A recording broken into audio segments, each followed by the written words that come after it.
Hi అండి, welcome back to our channel. ఈరోజు ఎంతో టేస్టీగా ఫ్రాన్స్ ఫ్రై చేసుకుందామండి. ఇది మనకి రసం సాంబార్లోకి చాలా టేస్టీగా ఉంటుంది. మనం స్నాక్స్ లాగా కూడా దీన్ని ఎంజాయ్ చేయొచ్చండి. ఇప్పుడు ఎలా చేసుకోవాలో తయారీ విధానాన్ని చూసేద్దాం. ముందుగా నేను ఇక్కడ 1/2 kg రొయ్యలు తీసుకున్నానండి. వీటిని శుభ్రంగా నీట్గా క్లీన్ చేసుకున్నాను. ఇందులో ఉన్న నరాన్ని కూడా తీసేసి నీట్గా క్లీన్ చేసుకోవాలి. ఇప్పుడు వీటిని ప్యాన్లోకి యాడ్ చేసుకొని కొద్దిగా సాల్ట్, కొద్దిగా పసుపు యాడ్ చేసుకొని రొయ్యలో ఉన్న వాటర్ అంతా సపరేట్ అయిపోయి డ్రై అయ్యేంత వరకు బాగా ఫ్రై చేసుకుందామండి. స్టవ్ని లో ఫ్లేమ్లో పెట్టుకొని ఈ రొయ్యలో ఉన్న వాటర్ అంతా డ్రై అయ్యేంత వరకు ఫ్రై చేసుకుందాం. ఇలా డ్రై అయిన రొయ్యల్ని సపరేట్ చేసుకొని పక్కన పెట్టుకుందాం. ఇప్పుడు ప్యాన్లోని 2 స్పూన్స్ ఆయిల్ వేసుకొని వేడి చేసుకుందాము. ఇప్పుడు ఇందులోని ఒక 1/2 స్పూను జీలకర్ర, అలాగే 1 స్పూను అల్లం తరుగు, 1 స్పూను వెల్లుల్లి తరుగు, 1 స్పూను పచ్చిమిర్చి తరుగు వేసుకొని ఒకసారి బాగా ఫ్రై చేసుకుందామండి.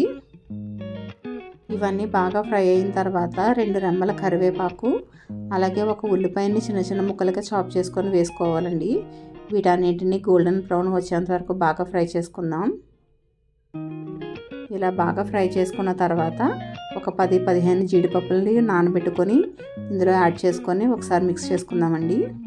ఇప్పుడు ఇందులోని కొద్దిగా పసుపు, అలాగే 1/2 స్పూను జీరా పౌడర్, 1/2 స్పూను ధనియా పౌడర్, 1/2 స్పూను గరం మసాలా, అలాగే సాల్ట్ కూడా యాడ్ చేసుకోవాలండి. మనం ఇందాక సాల్ట్ రొయ్యల్లోని వేసుకున్నాం కాబట్టి లిటిల్ బిట్ వేసుకుంటే సరిపోతుంది.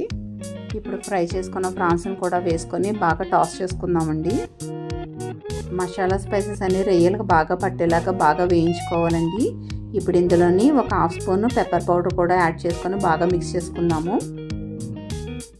ఇలా బాగా ఫ్రై అయిన తర్వాత 2 రెమ్మల కరివేపాకు, ఒక 4-5 పచ్చిమిర్చి, అలాగే కొద్దిగా కొత్తిమీర, ఒక 1/2 చెక్క నిమ్మకాయను కూడా పిండుకోవాలండి.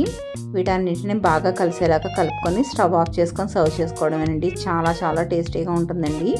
మీకు కనుక ఈ వీడియో నచ్చినట్లయితే please like, share, comment and subscribe to my channel. Thank you so much అండి.